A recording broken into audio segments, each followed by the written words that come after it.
Exercise 10.1ல second sum பார்க்கலாம்.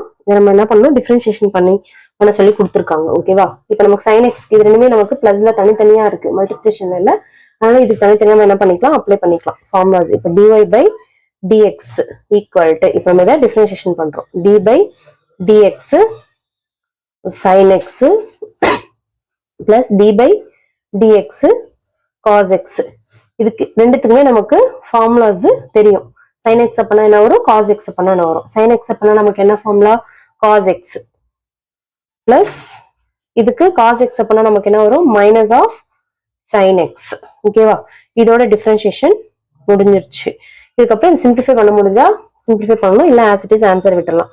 இப்போ cos x minus into plus வந்து மைனஸ் வரும், மைனஸ் ஆஃப் sin x. இதுக்கப்புறம் இதை சிம்பிளிஃபை பண்ண முடியாது, அதனால இதோட ஆன்சர் நம்ம அப்படியே ஸ்டாப் பண்ணிடலாம்.